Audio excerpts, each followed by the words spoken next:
Middleman. Hello and welcome to the Middleman of Jurors. I am Juror Olajumoke Alaode James, and with me today are Jurors Evans Ufeli, who will be examining Ojoro fight for the soul of a country, and Cyril Abaku, who cannot understand why Nigeria is turning into a country of belly seekers with his case titled 1.5 Men. I will be going to a topic that can never be talked about enough: domestic violence. But that will happen when we come back from this short break. Please stay with us. We'll be right back.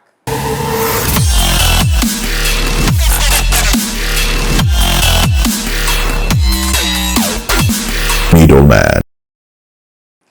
Welcome back to the Middleman of Jurors. My case. Let's talk about domestic violence, shall we? When we hear domestic violence, we think of a woman being beaten by her husband or a man being stabbed by his wife.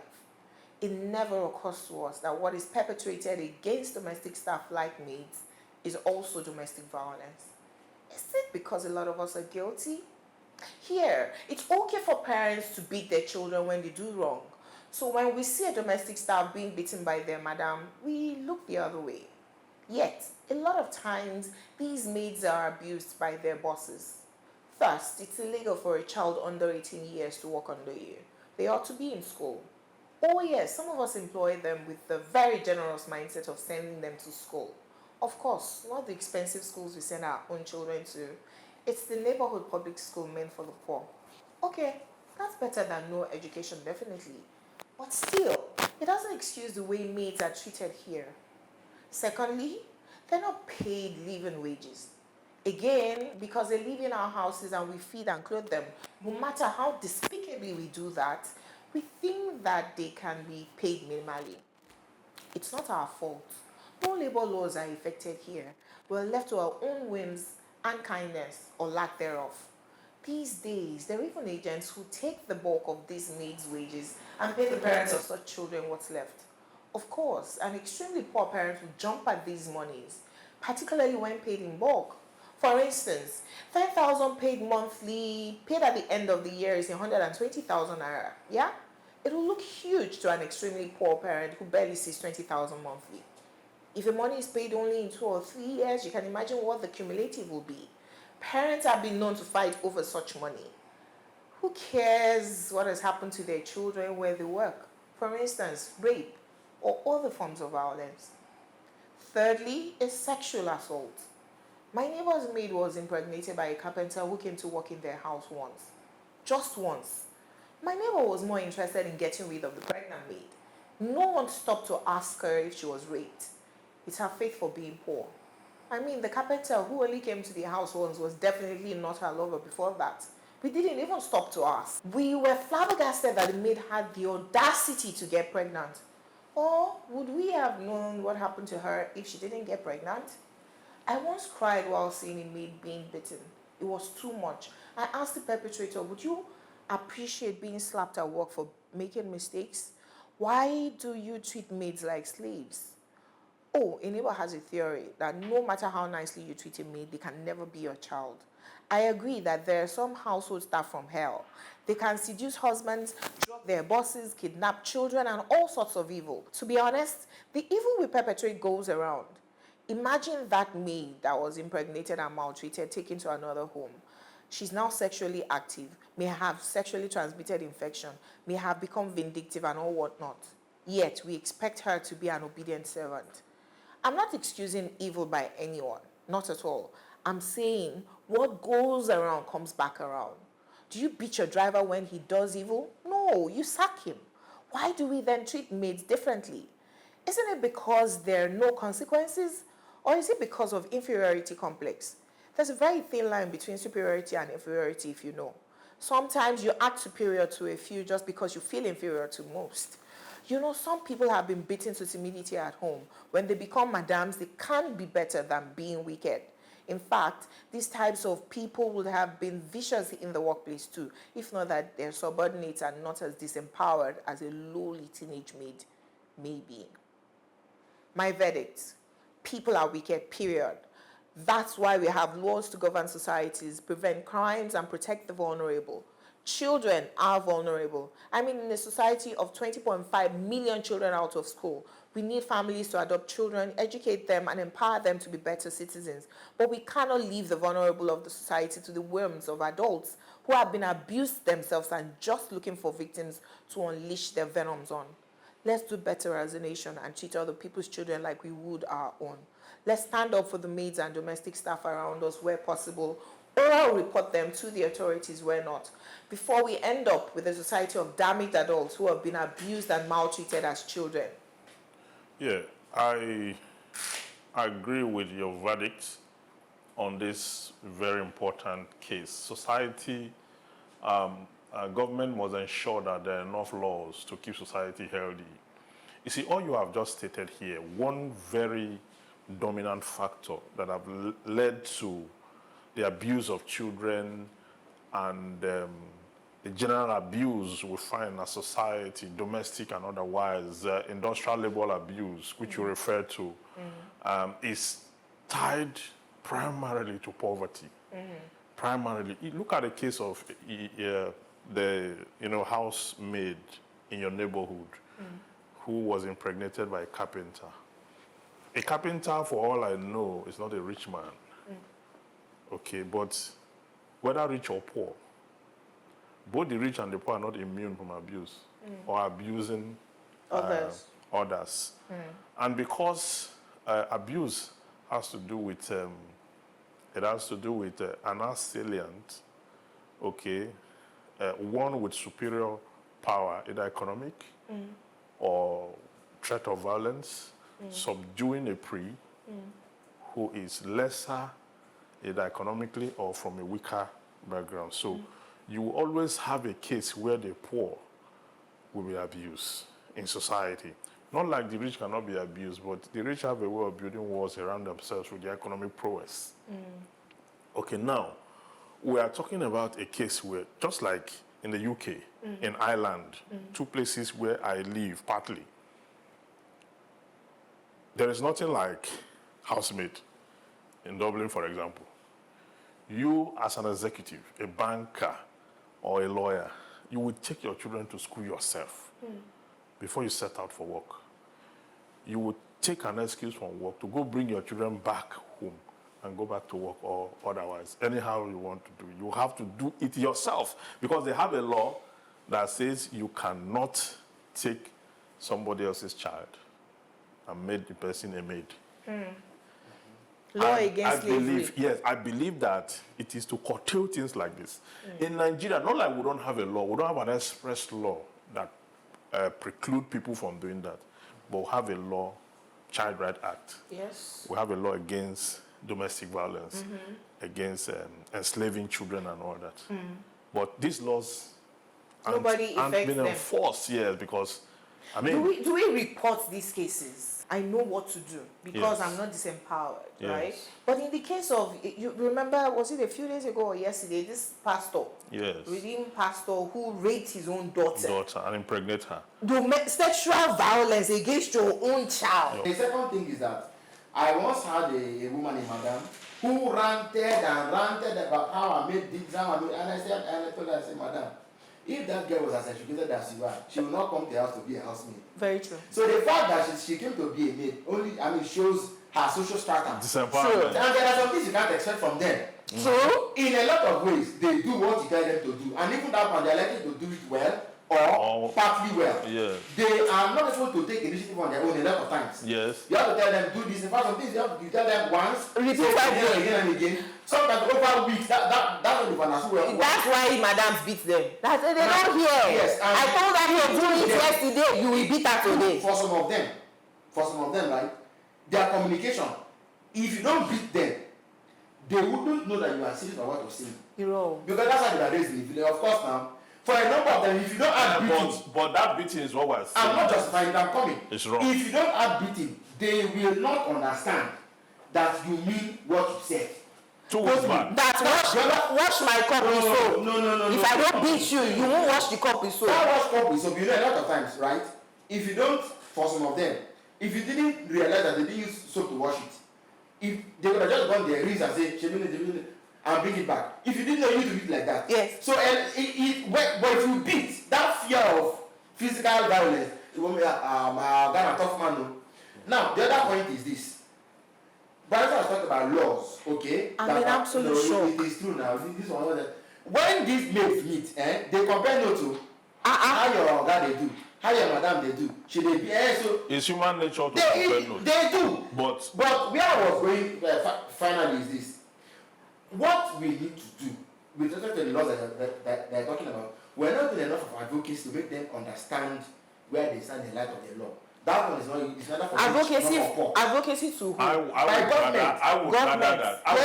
would rather that the advocacy should be on that. There should be. Don't take under 18 years old. No, don't take mates at all. People who maintain families should find a creative way around managing the affairs of the family without the advent or of a third party in the family. It's difficult. I agree. Countries, hold on. I agree. Because you see, it's better. Very advanced countries, what they did is that they know that it is impossible to actually manage these things with laws. So what they did was they did what they call a punitive abolishment. They severed it completely from their. You can't do it. That it is slavery. Jesus. You understand? Nigeria is not right for that thing. No, don't say Nigeria is not right. You know why I say we are not right. Hold on. But I agree with him to an extent. So let me ask you. I know because of if I make a phone call now and there's certain leakage, these people, some of them are devious. There are mothers who say this girl come as some of age. They will say that there's a need in Abuja. In Kechi, go to Abuja. How much are they paying that? No, it's the agent. I'm coming. It's the agent. No. Hold on. After 2 months, the mother says she's sick. The girl has to rush back to Ironian. She's sent out to Enugu. That's child trafficking. Yes. Yes. So we already have the laws. Now what we don't have is the enforcement. And we have an agency. Yes, NAPTIP. But the agency, their focus is on cross-border. Cross-border. Don't go to Syria. Don't go to Egypt. Cross-border. Trying to cross to Europe. That's what their focus is. But internal traffic, we seem to have normalized that because we have a lot of dependents. Yes. Sometimes, if you want to stretch it, that this person should not be able to say, "Is my brother." It's my brother. My sister. It's my nephew. Yes. So, but I think that instead of us to keep 2 weeks back, a lawyer in the East, I don't know if you saw that on the social media, a lawyer beat the maid to a point where the flesh of the child was dropping Jesus. on the floor, blood all over the place. A lawyer. You all should know. Now, you see, these cases, I think that if we cannot manage this issue of dependence or trying to help neighbors or bring people from the village or that, we cannot manage the outcomes. Very true. We cannot manage it. I won't blame homeowners. I blame government. You know why? Why? The example of the Ikechi of Bolu I was citing earlier. Yes. In Ireland, that you're quoting, sir, if Bolu left, let's say, Dublin and was heading for another city, not the law, the police, they know where she is per time. Yes. All right? In Nigeria, somebody can be on the road and go. Nobody knows. Nobody knows. True. The guy was working in a blue chip in Lagos. They took the guy from the village. When they were to jump out to Canada, be somewhere, the girl said, "Uncle, I beg, make I follow now. Change my name to your son name. I don't mind. My parents will not bother. I'm telling you." So that thing for me, it is that if Nigeria was able to declare free education from, let's say, primary to But we already have it. No, we don't. It's a chapter of the constitution which is not actionable, right? Now, you see, the SDG goals. Yes. Okay, which universal education for all. Yeah, which universal basic education of the respective states ought to apply to ensure that education is free. Even the UNESCO did not just say it should be free. The UNESCO said there should be incentives for the children. Like one boiled egg per day. Give them something that will make education that will attract them. UNESCO emphasized on the incentives. Here we are not even following. No, we are doing one egg per day. No, we are not even. Hold on, we are not. Now, many states are doing one egg. APC government said they were feeding children during the lockdown. And we didn't see the children they fed. The country was on lockdown, so they were feeding children. How many births are registered in Nigeria? How do you know, when on government budget, where do we have a rolling plan? Say a government 10-year plan, estimating how many children are going to be born and how they will enroll in school. It's not there. Okay. The last time I saw that was in above my Ojoro's book that was writing about how to make Nigeria great. I wanted Ojoro Evans to tell us what is legally possible for Nigeria to do to curb this situation. It's a menace. What is legally possible is already in the laws. We have the Child Right Act. We have the NATIP. Can I report my neighbor? Of course, you can do that. We have the one for NATIP. We have the violence against children and all that. We have all those laws. Okay, and I will be protected that I'm reporting somebody else. Of course.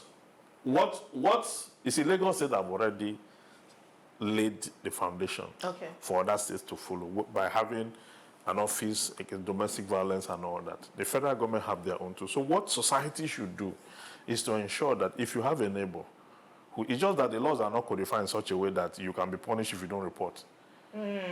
It's only rape in Lagos that you can be an enabler if you provide a place. But look at my neighbor's house girl that got pregnant. I said we did not even ask her if she was raped. You see, that is the issue. Now the focus. Shouldn't all of us be guilty of not even reporting the carpenter?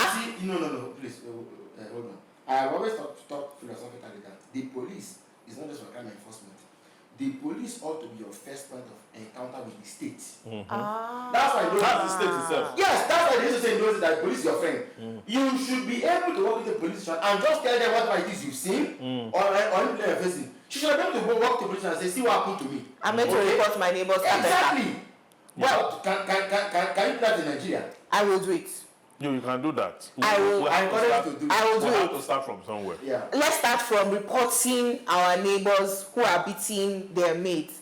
And let's also encourage ourselves not to do it. If you must take in your family members who are under 18, please send them to school and be kind. Treat them like your own children, okay? When we return, Ojoro Evans Ufeli will be looking at Ojoro fight for the soul of a country. Please stay with us. We'll be right back.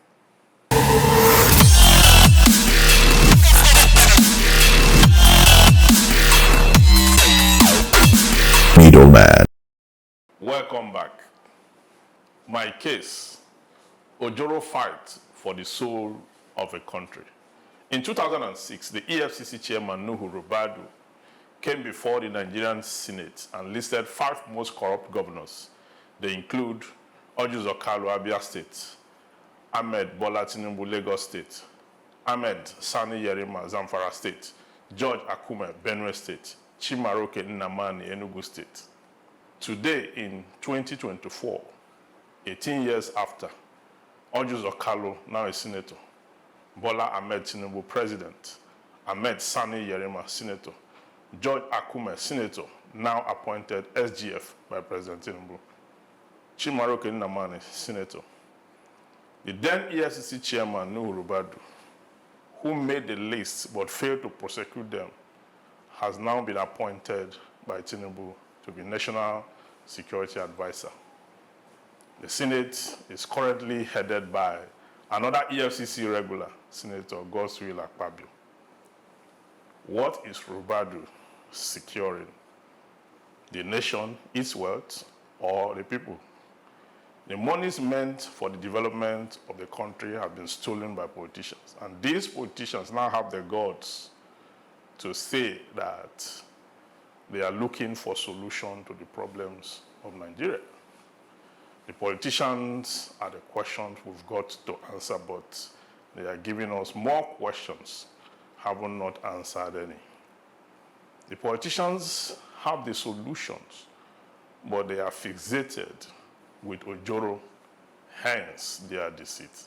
My verdict: let those who have stolen our commonwealth return the loot. We want to develop this country. We cannot afford more questions. We only need our commonwealth back so we could restart our lives. The EFCC must do its job or give way for the Nigerian people to trace and apprehend these people, to come give a thorough account of the monies managed under their care. I so hold. I shall go to Rabbi again. This is a very strong. Jura from Rabbi. It's a strong. EFCC should give way to who? Is it me? The people. Or you? No, let the We people. can hold Bola Tinubu. We can trace them. Hold Ribadu. If you say Ribadu's office, before you get there, 10 kilometers from the gate. We know their investments. We know their proxies. We know their conduits. What should we do with them? So we can go after them. If the FCC is not ready to do that. Or show them love. But I think that on a more serious note, this is really the travesty of the Nigerian citizen.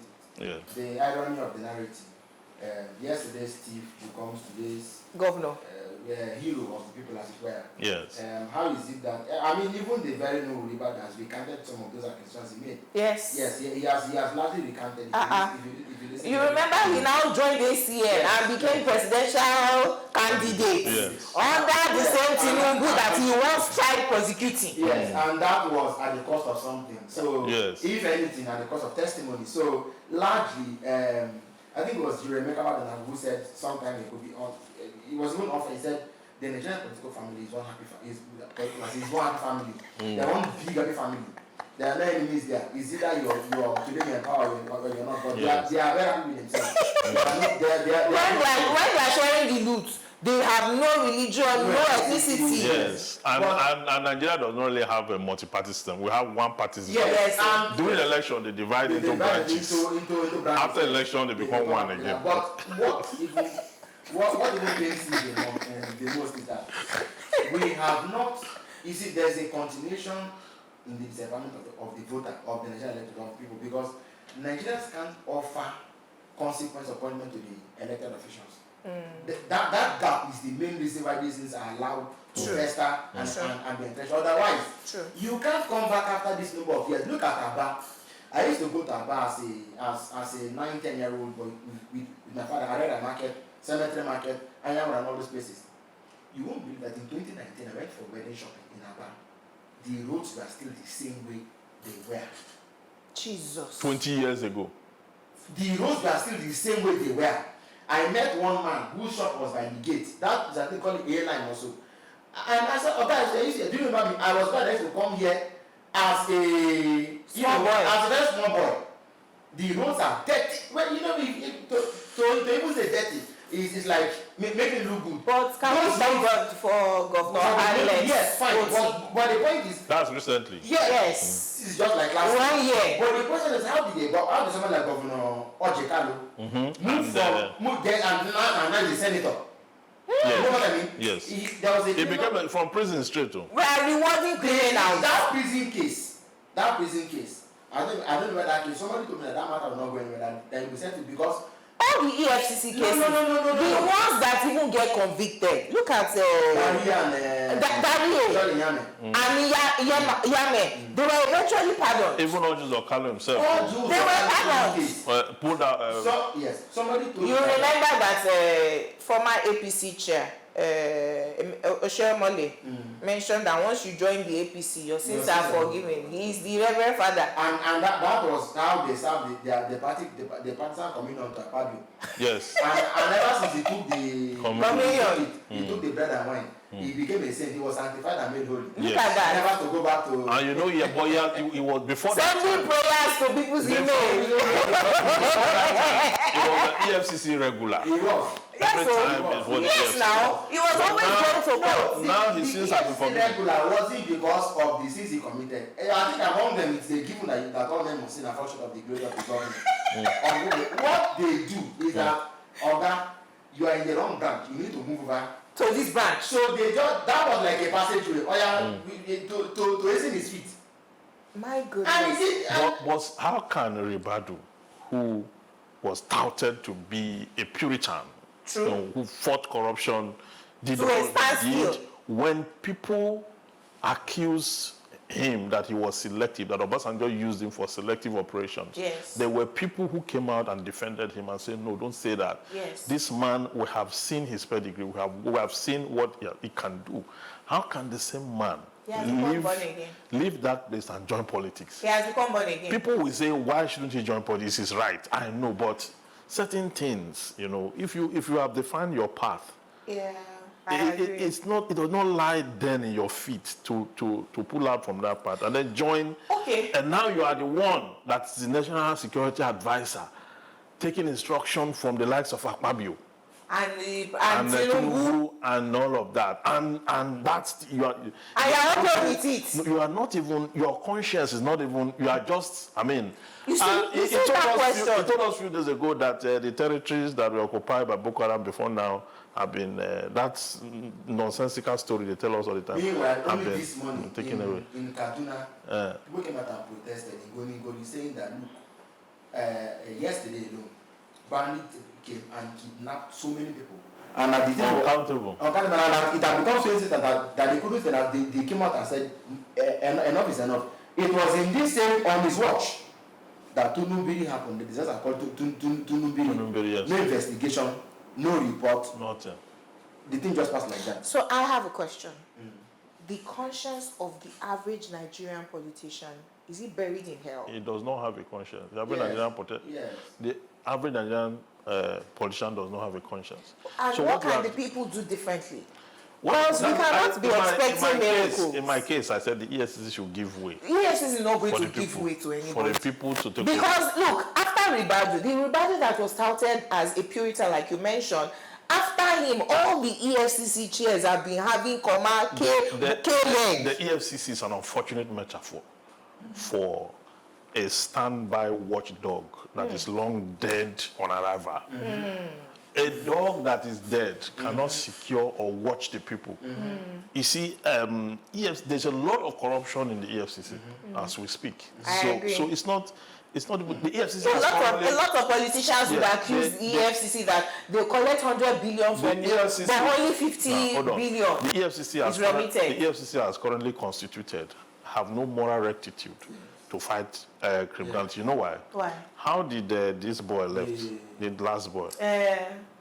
I refer to him as boy. Bawa. You know what took him down was his case with Matawale. Matawale accused him that you asked me for money. That was where his investigation started from. After that accusation and the ruffles, and they started watching Bawa to the point where he now went for lesser Hajj. He got to lesser Hajj with his parents and immediate family and started spending money. Jesus. The rooms he took at 40-year-old Sheraton Hotel and all that, when they investigated him, put the money together, he couldn't have earned that money in 20 years of his service with the EFCC. Jesus. And that's the head of Yes. our own FBI or Yes. something in that. So that is where the cookie is crumbled, and you cannot. So yes, that's currently constituted, cannot fight corruption, let alone economic and financial So crime. we're in trouble, because the work of the And Nigerian that's police exactly what force. took down his predecessor. No, all of them now. Went for lesser hire to the same Look. the same story. Please call them from Lamode to Waziri to Magu, all of them. There are cases like that against them. The problem, let me be honest with you. I think it was 1982 when Chima Chibero did all with Nigeria. And he said he challenged Shagari's government to appoint one person that was a round peg in a round He hole. said that Nigeria didn't have anybody who was the most qualified person occupying the post he was occupying at the time in the land. 1982 is a long time. That's now 42 years ago, right? Yes.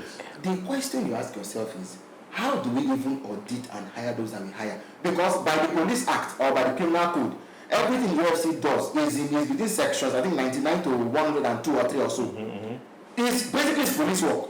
And so they hire all these people from the police. You don't know the Nigerian police again. It's a police. It's policemen that they hire you. But you know that the problem we have in Nigeria is that when you say that men of the Nigerian police force, a lot of them are corrupt, right? We now formed ICPC out of them, Independent Corruption Practices Commission. ICPC for those in government. Then you now formed EFCC Now from one the for same. private. So all the work that it is pretty much the way we formed Diaspora Commission out of Ministry of Foreign Affairs. When the agency in charge of a particular responsibility or duty is failing, we form another agency. It's the same humans from Nigeria we put there. Yeah, but the objective, actually, what Obasanjo tried to achieve with the EFCC was for it because the police could not even manage cyber crimes and these cross-border crimes. That was even where the thing started from, before the jurisdiction was expanded to economic and financial. So it covers the whole lot. The police at that time were failing big time. That's what I'm saying now, So that the now, the agency in time specialization- fails. You now form another commission that will also fail. The specialization was to make a collection of persons, have them trained, and then have this. And when they started very well. They did very well, but they got to a point, they lost Nigerians it. Ojoro. Yes, we can no longer trust them as currently constituted to fight And corruption. Nigerians all corrupt. Now, the money meant to develop Nigeria has been stolen by politicians and their likes. So it's our duty to make a call to them to bring back the money. Because now there's no money again. They have to bring back the money. Because I got to the stage where the public will have to come out and make that demand. True. That we have to develop this country. We have children. We're still giving birth to children. True. Some people give birth to children today. But the way we are going, there will be no country for those children. If we don't make that demand today, that those who have stolen our money. I can't agree more. You know, because so usually once the president or head of state is out of office or after the first few years of their virility or activity, you just understand see that the momentum begins to die down and just with time it dances completely. True. And then all those who come thereafter become mere civil servants or people who just want to get those and pass the time. In my opinion, yes, it should not even be run by policemen. Let's get retired judges who will be able to understand criminal prosecution. Yes, because a lot of times it's not just about we've arrested or we've investigated. The matter always dies at the point of prosecution. But let's get a very seasoned lawyer. Because remember Kewamo as EFCC son. Not one case yes. So what we must do is to get someone who is winning a case is not by shouting. It's not by shouting. Okay. One element that they lack in their work is indictment. You just see they will arrest, keep in detention. They're not looking for evidence. They're not looking for evidence. They will call press conference that day, and they will say it's 200 billion.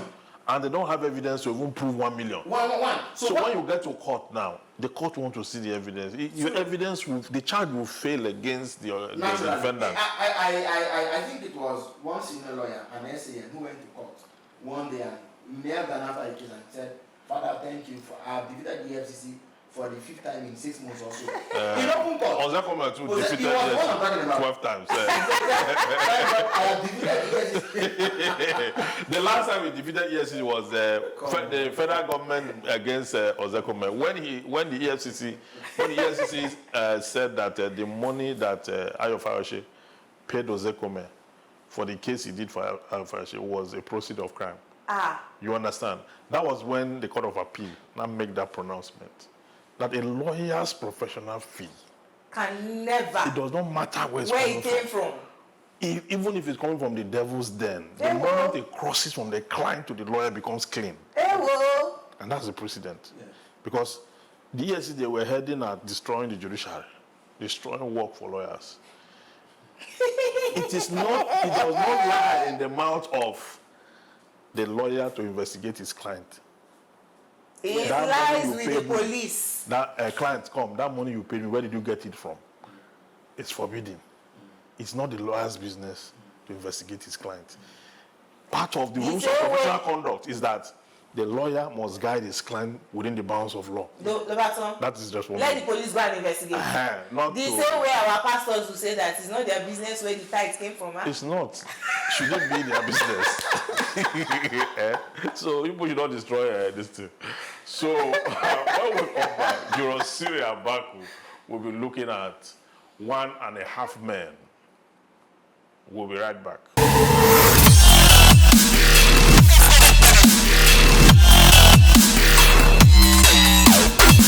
Middleman. Welcome back to the Middleman of Jurors. In my case, 1.5 men. There are many half men today.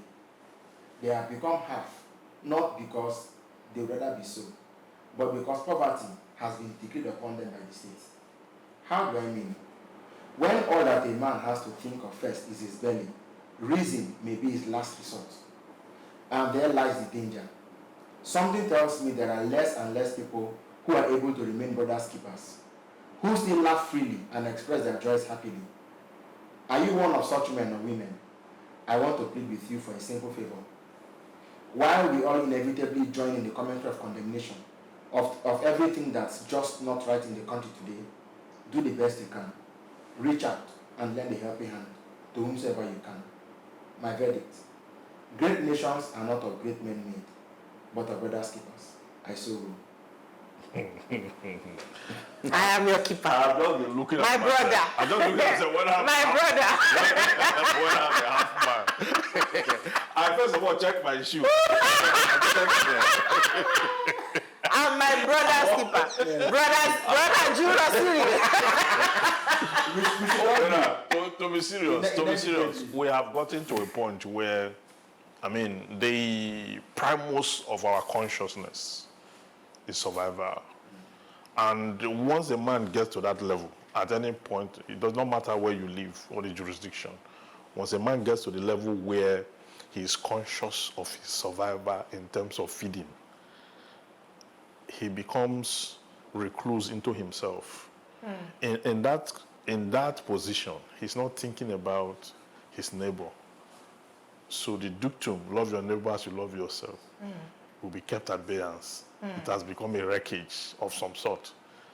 Now, he's struggling to survive because the country, having been mismanaged, Nigeria, talking about Nigeria, has put everyone on a rat race. And there's no solution in sight. That's the worst part. Because when you're in trouble and people are thinking of how to pull you out of the trouble, you have succor. But when you are in trouble and there is no one thinking of how to take you out of that trouble, it means that you are at the mercy of the state, hunger and poverty.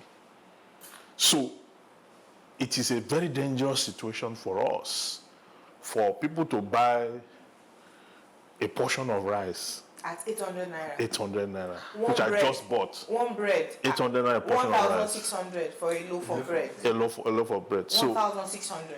and you ask yourself, if the cost of living have gotten to this level, the cost of wages, has it gone up? How are Nigerians surviving? Please let me help you with that cost of wages, right? I saw how much a loaf of bread was under then General Buhari in 1984. They were shouting that it was now going to 2 naira. Yes, they were using sawdust to cook them under Buhari. So the average Nigerian has only gotten poorer because when plane ticket to London was 10 naira, your annual salary was less than 10 naira. And then when the plane ticket became 200,000, your salary was 20,000. Plane ticket is now 2 million. If you earn 200,000, that is to the UK. Yes, to the UK. US is 4 million. No, I'm talking to you. I'm talking UK. Okay. That in 1984, when the plane ticket was 10 naira, your annual salary was less than 10 naira. Same UK. Now that Airpeace is now even saying 1.2 million, that we will reduce it, for Nigerians. If you earn 200,000 naira monthly in Nigeria now, you are not the average poor Nigerian, to be honest with you. Yeah. So it's just to show that things just keep on skyrocketing out of the touch of the average.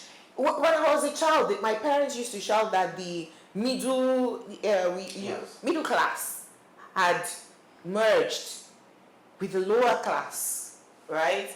Eventually, with the advent of the Fourth Republic, right, we started seeing people who had gone to school abroad even come back under Obasanjo. Things picked up. The middle class came back. The middle class came back. And they were visible. Now, They eroded. extreme heat, right? You want to go and price air conditioner, Yes. right? It's about 500,000 naira They're for a saying 2 horsepower. 500,000. Yes. How much has your salary got to be for you to pay rent of 2 million and buy AC of 500,000 into each room? And you need more than one AC. So the poor keeps getting poorer while the rich. Coming back to Jura Evers's case of that, the politicians have stolen the loot. Now, because we are a cargo economy where everything we consume is imported, including toothpick that we can manufacture, just because we do not have constant electricity, it becomes cheaper to import consumables. You know, the rising cost of the dollar, where the naira is chasing, and the dollar is just skyrocketing, Flotation. right? Means that everything that you bought at 10 naira just in January, forget 2023, just in January, must have doubled, if not quadrupled in cost. 2 weeks ago, I bought a generator for 800,000. I went back to the store today, yesterday. The generator I bought 800,000, and 2 weeks later is now 1.1 million. 300,000 naira have been Difference. added to it. So 2 weeks ago, dollar was 1,500, 1,600, became 1,700, went to 1,900. Oh, they're saying that, oh, now they're asking all banks to release all the dollars in their hands. You know, they're trying to commodify, the dollar, and it has gone to 1.6. We should come and praise them. And I'm looking at them like, we have economists and CBN, their monetary and fiscal policies are not really helping.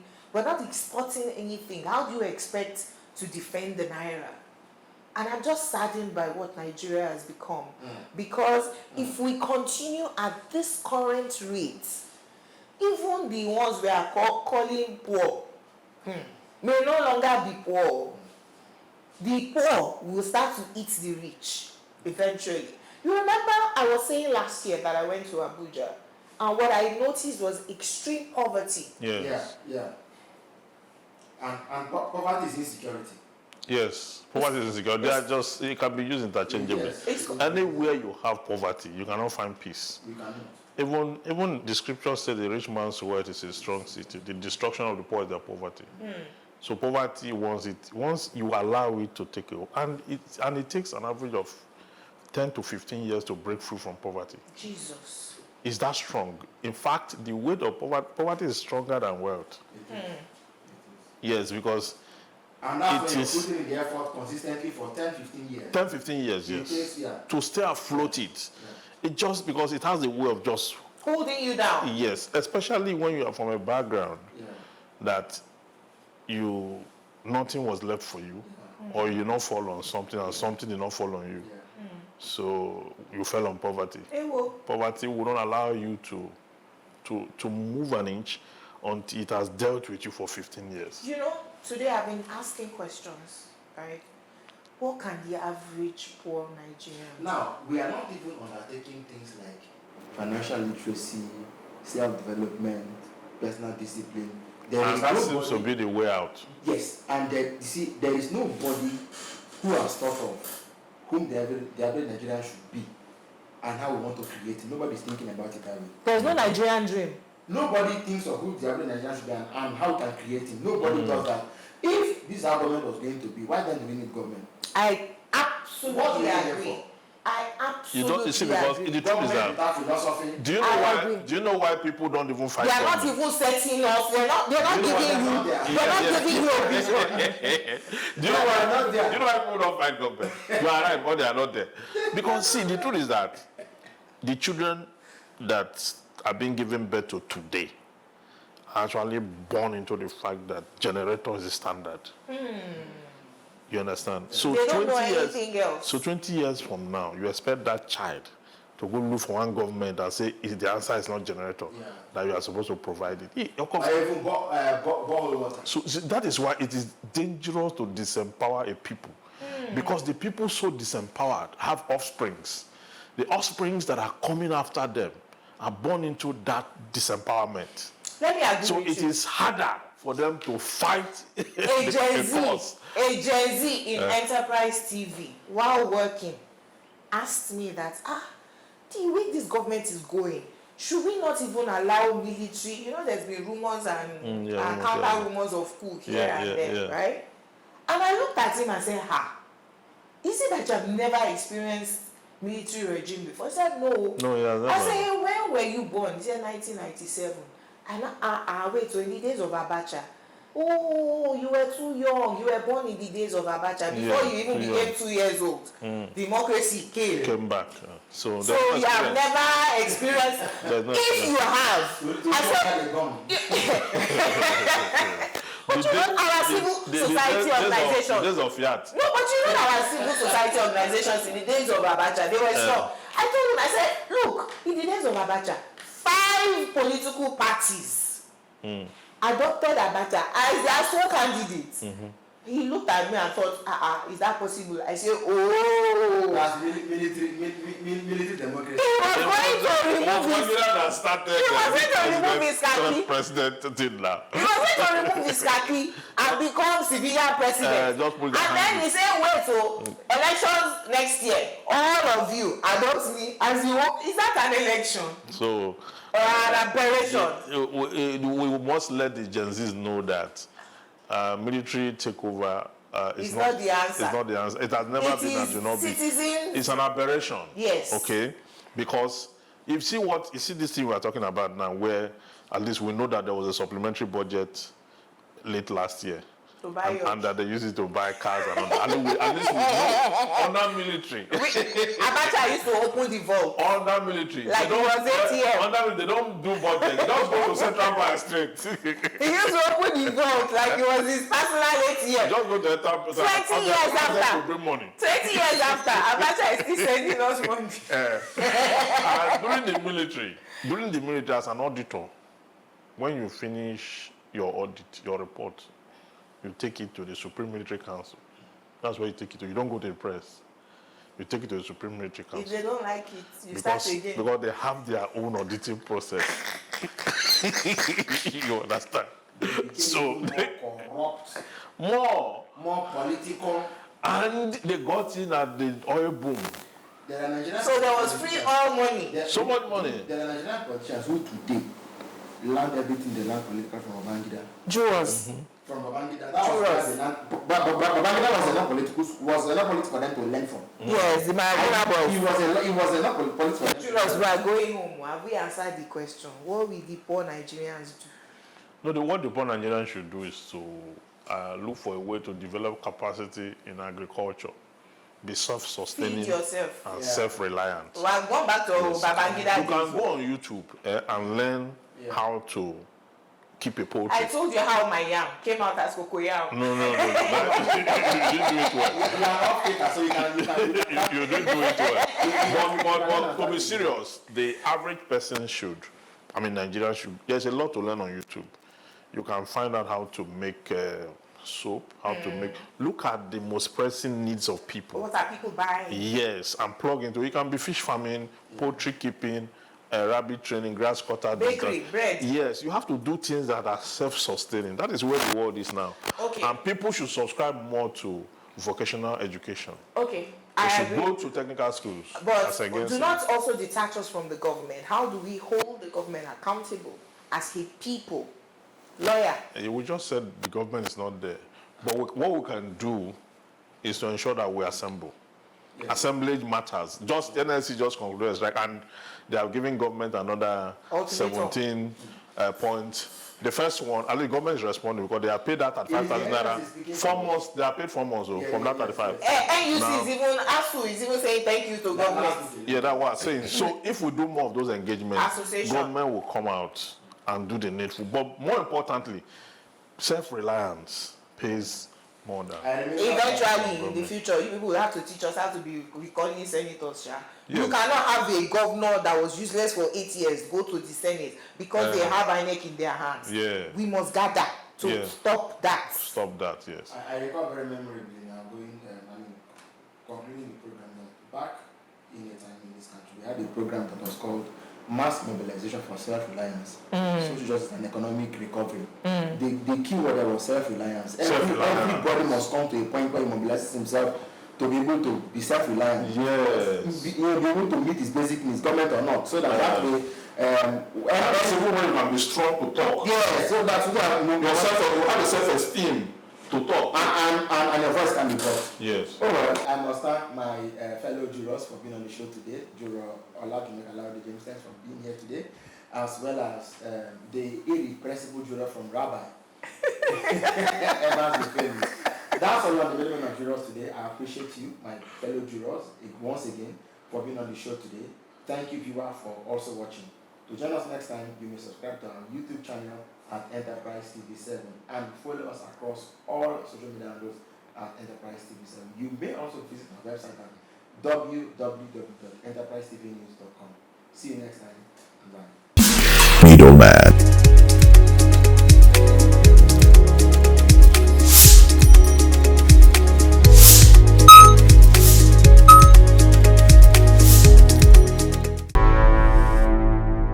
Enterprise TV, a tradition of truth.